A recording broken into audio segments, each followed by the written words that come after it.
The sun beat down on the docks of Tortuga, a relentless hammer of heat and salt.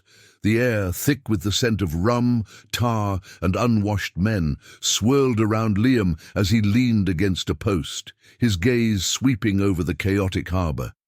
At just 22, he was younger than most of Captain Thorne's crew, but his reputation with a cutlass and his unerring aim with a pistol had earned him a grudging respect. Still, a part of him, a sliver of the boy who had once tilled the fields of his family's farm, recoiled from the brutality that was their daily bread. A roar from the Leviathan, Captain Thorne's infamous brigantine, drew his attention. The ship was returning from a raid, its tattered black sails a familiar omen of plunder and violence. Thorne, a man whose heart was as dark as his calloused hands, stepped onto the gangplank, a sneer plastered on his weathered face. He held a leather-bound journal in one hand, and with the other he gestured to a young woman being escorted from the ship. She was unlike anyone Liam had ever seen in this lawless port. Her elegant, if now torn, dress was a splash of colour against the grimy backdrop, and her posture, proud and unwavering, defied the fear that should have been in her eyes. Instead, there was a fire there, a defiance that captivated him. Her hands were bound, but her gaze was not of a victim. It was the gaze of a queen surveying her kingdom of broken men. Thorne approached Liam, a grotesque smile playing on his lips. He tossed the journal to Liam, who caught it by instinct. "The raid on the governor's sloop was a success," Thorne bellowed, his voice carrying over the din. "But the true treasure," he said, gesturing to the woman, "is this prize. She's to be our trophy. Her family will pay a pretty sum to see her again." The woman flinched, but did not lower her eyes. Liam's stomach churned. This was a new low, even for Thorne. He had seen countless acts of greed and violence, but the idea of holding a woman as a bargaining chip sickened him. "She's a high-born lady, son," Thorne continued, clapping Liam on the shoulder with a bone-crushing grip. His voice dropped to a low, conspiratorial rumble. "You've proven yourself loyal. You'll claim this woman," the Ruthless Corsair said to the young pirate as she was delivered as a gift. "Keep her safe. Keep her under control. She's your responsibility now." Liam felt a knot tighten in his gut.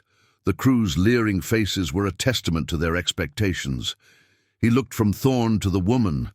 Her eyes, a startling shade of green, met his. He saw not fear, but a silent plea for decency. His heart, long hardened by the sea, ached with a sudden, unfamiliar empathy. "I won't," Liam said, his voice quiet but firm. "I won't claim her as a prize." Thorne's smile vanished. "What did you say, boy?" "I said I won't. She's not an object. I'll take her to my quarters as you command, but she's not a trophy to be paraded."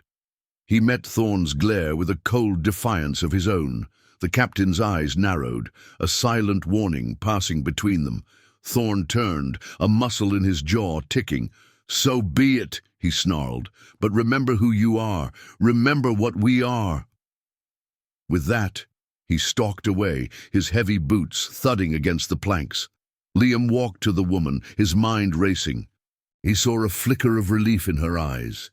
He untied her hands and gestured towards the path leading to his small wooden shack on the outskirts of town. "Come with me," he said softly. "You'll be safe there." She said nothing, but her silent, dignified acceptance was a powerful acknowledgement.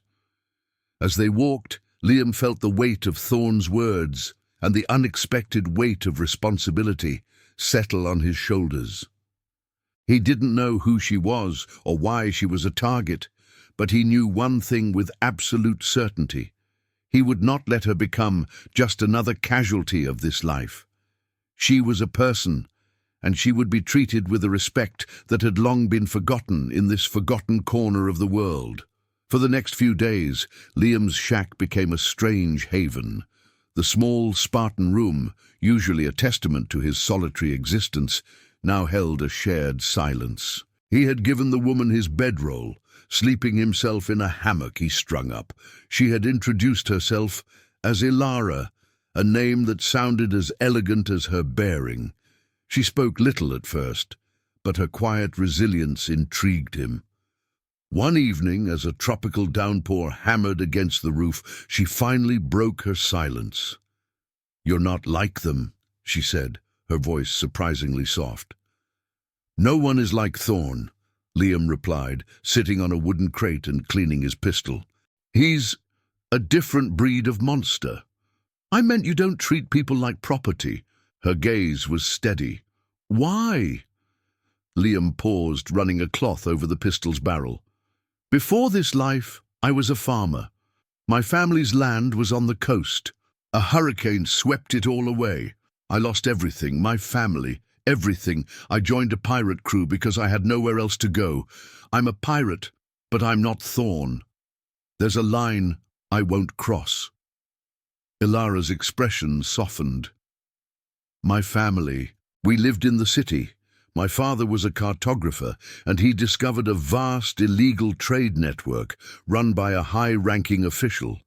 He had the evidence in a collection of journals, the very journals your captain took from the sloop." She gestured to the leather-bound book Liam had received. Liam's eyes widened. "This is it, the proof." He opened the journal. It was filled with intricate maps and what appeared to be coded entries. "Thorn thinks it's a map to a hidden treasure." Ilara nodded. "My father and I were trying to bring the information to the Royal Navy. We booked passage on the sloop, hoping to escape before the official caught wind of our plan. But his men, they must have gotten word. They ambushed us, pretending to be pirates. That's when your crew appeared and attacked them. In the chaos, I was taken." A new light dawned in Liam's mind. He wasn't just protecting a captive, he was safeguarding the key to her family's justice, a purpose beyond plunder. The thought stirred something deep inside him, a feeling that had been dormant for years. Over the next few days, they worked together, poring over the journal. Ilara deciphered the code, and Liam, with his knowledge of the sea and the Caribbean, pieced together the hidden network. They discovered the official's name, the locations of his hidden warehouses, and the names of his conspirators. Their shared mission forged a bond between them, a silent understanding that grew stronger with each passing day. The romantic tension was a slow burn, born not from proximity, but from a shared struggle and a mutual respect. They were no longer a pirate and his captive, but two people with a common enemy, finding solace and strength in each other's company. But their newfound alliance didn't go unnoticed. Thorn's suspicions grew. He saw Liam's softened demeanor as a weakness, a betrayal of the pirate code. He started questioning him, hinting at the prize he had given away. The once clear tropical skies began to cloud over, mirroring the storm of conflict brewing between them. Liam knew he was running out of time. He had to make a choice, pledge his loyalty to a life of greed and cruelty, or risk everything for Ilara and the chance at a life of honor. The storm hit without mercy. The skies turned a bruised purple and black, and the wind howled like a vengeful spirit.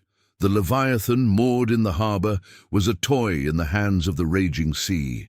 Waves crashed over its deck, and the rigging snapped like fragile threads. The crew, accustomed to bad weather, was on edge, their panicked shouts swallowed by the wind. It was the perfect cover. Liam had a plan. He had confided in two other pirates, brothers who had also grown weary of Thorn's tyranny. They had found and readied a small, sturdy skiff, a boat of escape.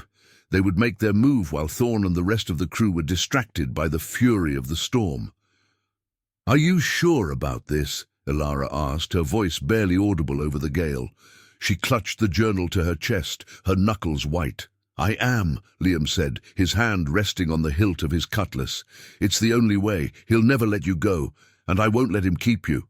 They made their way to the docks, the driving rain plastering their clothes to their bodies. The harbor was a maelstrom of bobbing ships and splintered wood. The crew was busy trying to secure the Leviathan. Thorn, however, was in the thick of it. bellowing orders, his eyes scanning for any sign of treachery. He saw them. "You! Where do you think you're going?" Thorn's voice, a roar of fury, cut through the wind. "You've chosen a poor time to prove your disloyalty." Liam pushed Ilara behind him, a human shield. "I'm not disloyal, Thorn. I'm just leaving your world behind. You're nothing without this world, boy, and she's nothing but my property." Thorn drew his cutlass. The other pirates, his loyalists, closed in, forming a menacing circle. Liam didn't draw his own weapon. He knew a fight would be a bloodbath. "She's not property," he said, his voice ringing with conviction. "She's a person with a family and a future you would have destroyed for a few pieces of gold. And that journal you hold so dear, it's not a map to treasure, it's a map to the downfall of a corrupt official. We're going to give the Royal Navy the proof they need to bring him down." Thorn paused, a flicker of disbelief in his eyes. The wind howled, and a piece of mast from a nearby ship snapped off and crashed to the ground between them. "You're a fool," Thorn spat. "Honor and glory are for the dead. We take what we want." "And what good has it done you, Thorn?" Liam retorted, his voice full of a raw, emotional power. "Look around you. You're a slave to your greed, a prisoner of your own making. You live in a storm of your own making. We're sailing into the clear." Thorn roared and charged, but before he could reach them, a massive wave crashed over the docks, sweeping away several barrels and pushing Thorn off balance. It was the distraction they needed. Liam's two allies appeared, and together they shoved their skiff into the roiling water. Liam helped Ilara aboard, and the three of them jumped in. They hoisted the small sail, the wind a desperate ally, and steered their small boat away from the harbour. Thorn recovered and watched them go, his face contorted with rage. He was powerless against the storm and the force of their escape. He was left with his damaged ship and the hollow victory of his stolen gold. The skiff, small but resilient, was tossed by the waves. Liam kept the boat steady, his eyes on the open sea, the journal clutched securely by Ilara. The storm raged behind them, a furious echo of the life they were leaving behind. They were sailing not just to a new port, but to a new life, a new purpose. They had the evidence, and they had each other. As dawn broke, the clouds parted, revealing a sky of brilliant blue. The waves calmed, and the morning sun glinted off the water. Liam looked at Ilara. She was wet and exhausted, but her eyes held a peaceful light he had never seen before. They smiled at each other, a shared, silent promise of a future they would build together. They were no longer a young pirate and a captive woman, but two survivors navigating a new horizon. The sea was no longer just a place of plunder, but a path to redemption, and the journey had just begun. Thank you for watching.